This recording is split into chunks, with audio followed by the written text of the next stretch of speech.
Hello everyone, I've recently fitted an S badge to the grille of my R56 Mini Cooper S and I thought I'd do a quick video to show you how I did it. Okay, so here's the badge. As you can see, it's in the same font as the badge that usually sits on the rear of the car. Now, I did inquire with the dealer to see if a dealer approved retrofit badge was available for the front grille for the R56, but it is not. So after a bit of research, I chose to just get one off eBay and take my chance. This badge, it's pretty nice. It's not 100%. See, like I don't know if you can see that, but the edges, the finish isn't 100%. But that said, once it's on the car, it should look okay. So it's got a threaded thing at the back, like a threaded female hole, and then you get a threaded bar like that, and you also get a nut. Disappointing because straight away there should be a washer in there. It's not the end of the world, but it would be nice if they provided that. So the other thing you get is a plate, and the plate sits behind the grille. Now, as you can probably see, I'm in the process of painting this.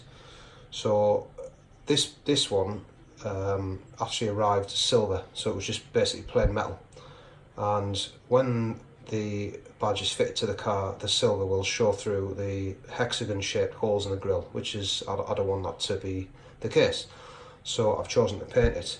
However, if you get one that is black in colour, I also recommend you paint it, because on a previous vehicle that I've owned, I had fitted a similar badge, and within 4 months the black plate was rusting, so it was going brown and it didn't look good.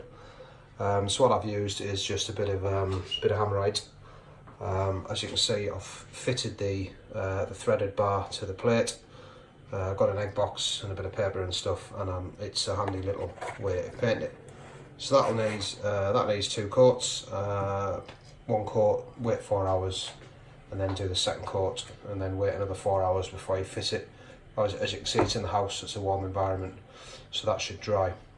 A final note on this, it comes with 1 nut, as I've said, so I luckily have got a few bits and pieces laid about, so I found a washer, and I've also found, as you can just see there, another nut. There's actually 2 nuts on there, a lock nut.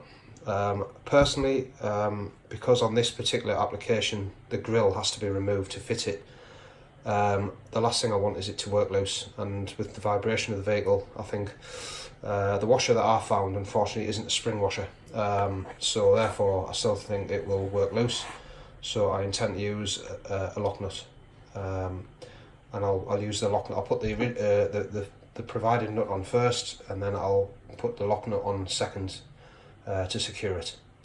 Okay, so now the second coat of black paint is on the backing piece.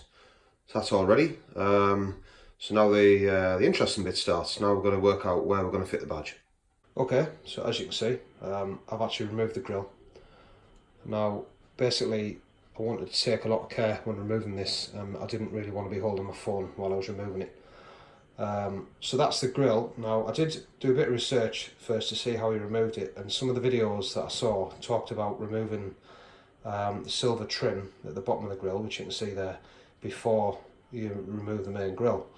Now, when I removed it, it all came off as one, and if I flip it round,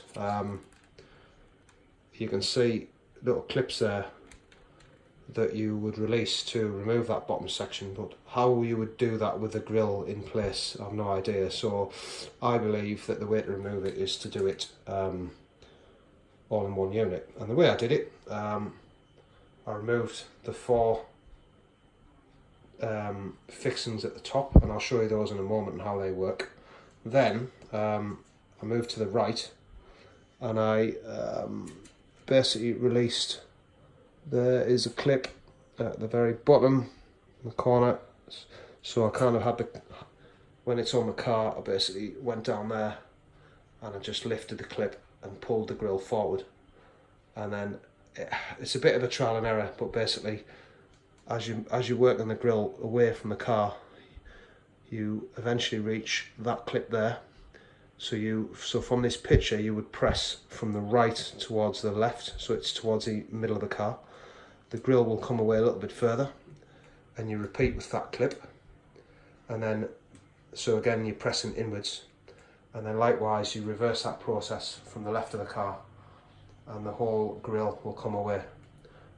As with these things, the best thing to do is just take your time, and whatever you do, don't force it. If it feels like it's not coming away, kind of go backwards a little bit, you know, reseat the grille and then try it again, and it'll eventually come. Okay, let's just take a quick look at the top fixings of the grille. So as you can see, basically expanding plugs, and they start life with that in there like that. That's how you'll see it on the car. And you basically put two very thin screwdrivers, sort of one east, one west, or one north, one south, and you ease the centre plug away from the car. So just ease it out so it'll start to look like that, and then withdraw the centre plug, and then often the outer plug will come away at the same time, but if it doesn't, it's really easy to then just pull the outer plug out. You can just get once the centre plug has been removed, you can just get your fingernail in the outer plug and pull that away from the car. And there's 4 of those, and just remove those and keep them safe. Okay, so the badge is finally fitted to the grille. So when you go to fit this, you'll see that you have a number of choices as to which slot you can put the bolt through. This is purely personal taste.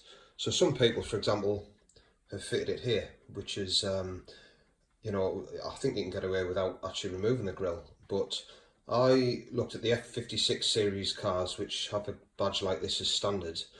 And this, you know, just above the brake air vent duct on the lower part of the car is about where the badge sits. You know, it's horizontally in line with that. So I picked the slot which I thought looked the best. Good way to do it really is just to try different slots and offer the grille to the car, and then take a photograph of it. And then you can just review them. It depends how fussy you are. I'm quite fussy. I wanted it right. I only want to do this job once. So anyway, while I was fitting it, while I was trying this out, something came to mind. I thought I didn't actually like the look of the black plate that I've annoyingly just spent some time painting, as you saw earlier. But I didn't like the look of that really, and I thought, I wonder if we can get away with actually not using that in the end. So luckily the slot I picked is quite narrow, and as such, as you can see there, I've been able to actually just build it up with some washers. So there's 3 washers there, starting off with the largest and moving to a smaller one. Then there's you can see there is the original nut that came with the kit, and then what I've actually done is I've put a lock nut over the top of it. It's just got a nylon washer inside it, and it's just to prevent it rattling loose. The other point I would like to mention is, well, there's 2 actually. So one, I've shortened the bolt, because while I was doing the test for the position of the badge, I thought the end of the bolt was getting a bit too close to the radiator. Didn't really like that, so I've cut that down. Just run a file over the edge so it's not sharp. You know, because in the future, you know, if we're working on the car and your hand goes near it, it'll perhaps cut you. And the other thing is the bolt, the bolt shaft winds into the badge, and I didn't really like this. You know, I was winding it in by hand, and I felt like it could kind of rattle loose at some point. So what I did, I put a bit of glue on the end of the thread, so the end that goes in the badge, and then I carefully used a set of mole grips. Obviously I didn't tighten them too tight because I didn't want to damage the thread, but I used the mole grips to wind the bolt into the badge nice and tight, and then the glue should hold it. So hopefully now it's sort of kind of locked in position on both the badge side and the nut side. So that's it really. I mean, the final point really is the position of the S. Obviously it's a letter S, but you know, you've got different angles of how you want to put it. I just basically, before I finally tightened it, I just went to the back of the car and looked at how it was on that, and got it the same, you know, the same sort of position. And that's it. So I'm going to fit this to the car now.